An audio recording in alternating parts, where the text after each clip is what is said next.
देखो भाई, एक मिश्रण में दूध और पानी का अनुपात 5:3 है। मिश्रण का कितना हिस्सा बाहर निकाल के उसकी जगह पानी डाल दिया जाए, प्रतिस्थापित करने का मतलब यही हो गया। 2 लीटर बाहर निकाला, 2 लीटर पानी डाल दो, तो अनुपात कितना हो जाएगा? 1:1 हो जाएगा। तो हमने कहा भाई, हमारे पास में एक बर्तन है जिसके अंदर दूध और पानी का जो अनुपात है वो कितना है? 5:3। ठीक है, हमने इसमें से कुछ मिश्रण बाहर निकाला,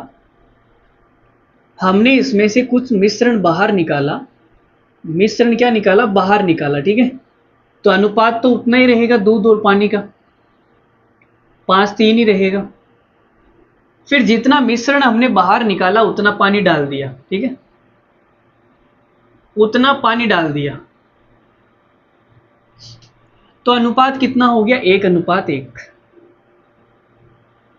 अनुपात हो गया 1:1। ठीक है, तो मुझे एक छोटी सी बात बताओ, मैं आपसे एक छोटी सी बात पूछूंगा, ज़्यादा बड़ी बात नहीं पूछूंगा, छोटी सी।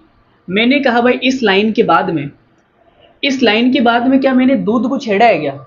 आपने कहा मार्केट में छेड़ने के लिए और भी बहुत सारी चीज़ें हैं, आप दूध को क्यों छेड़ोगे? ठीक है, तो दूध को नहीं छेड़ा।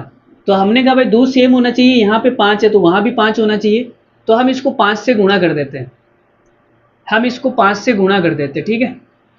तो आपने कहा गुरुजी दूध कितना, सॉरी पानी कितना मिलाया आपने? पानी पहले 3 था, पानी अब कितना हो गया? पानी 5 हो गया। तो आपने मिलाया कितना? तो आपने 2 मिलाया। ठीक है, अब देखो भाई, ये 2 आपने कितने पे मिलाया? भाई टोटल मिश्रण कितना है? तो आपने कहा गुरुजी टोटल मिश्रण जितना यहाँ पे था उतना का उतना यहाँ पे रहेगा, क्योंकि हमने जितना निकाला था उतना मिला दिया, तो पहले और लास्ट में सेम रहेगा। तो आपने कहा 5 5 कितना हो गया? 10। तो 10 पे आपने 2 मिलाया, तो कितना आ गया भाई? 1/5। 1/5 हिस्सा क्या होना चाहिए? प्रतिस्थापित। तो यही सवाल का आंसर है 1/5। कितना हिस्सा प्रतिस्थापित होना चाहिए? कितना हिस्सा? ठीक है, तो 1/5 हिस्सा क्या होना चाहिए? प्रतिस्थापित होना चाहिए। अगर आप इसको शॉर्ट ट्रिक से करोगे, शॉर्ट ट्रिक से देखो बताते हैं। तो शॉर्ट ट्रिक में क्या होता है, जैसे पहले अनुपात कितना है? 5:3। बाद में कितना है? 1:1। तो आपने जितना निकाला उतना पानी मिला दिया, तो भाई टोटल तो सेम होना चाहिए। तो आपने कहा टोटल को सेम कर लो, यहाँ पे टोटल कितना है? 8, और यहाँ पे टोटल कितना है? 2। तो इसको 4 से गुणा करना पड़ेगा, तभी तो सेम होगा। तो लो भाई, 4 से गुणा कर दिया हमने। ठीक है, अब मेरी बात ध्यान से सुनना। अब क्या होता है कि भाई हम जिसको कम बार छेड़ा गया है उसको टोटल मिश्रण मान लेते हैं।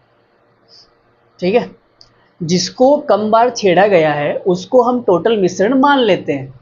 जैसे इसने मिश्रण निकाला तो दूध भी छेड़ा गया, पानी भी छेड़ा गया, लेकिन इसने पानी दोबारा मिलाया तो पानी को 2 बार छेड़ दिया, दूध को तो 1 बार ही छेड़ा ना जब निकाला था तब। तो हम दूध को टोटल मिश्रण मान लेते हैं। हमने कहा भाई ये दूध है, ये टोटल है। ठीक है, आपने निकाल दिया, कितना बचा? 1 निकाल दिया तो 4 बचा। ठीक है, तो हमने कहा भाई 5 में से 4 बचा, 1 निकाल दिया, तो आपने इस 1 की जगह तो पानी मिलाया होगा। तो टोटल मिश्रण है 5, 5 पे 1 पानी मिलाना है, 5 पे 1 पानी मिलाना है, तो कितना हिस्सा प्रतिस्थापित होना चाहिए? 1/5 हिस्सा। बोलो समझ में आई क्या कहानी? अरे बोलो भाई, समझ में आई क्या कहानी? अगर समझ में आ गई तो आगे बढ़ते हैं।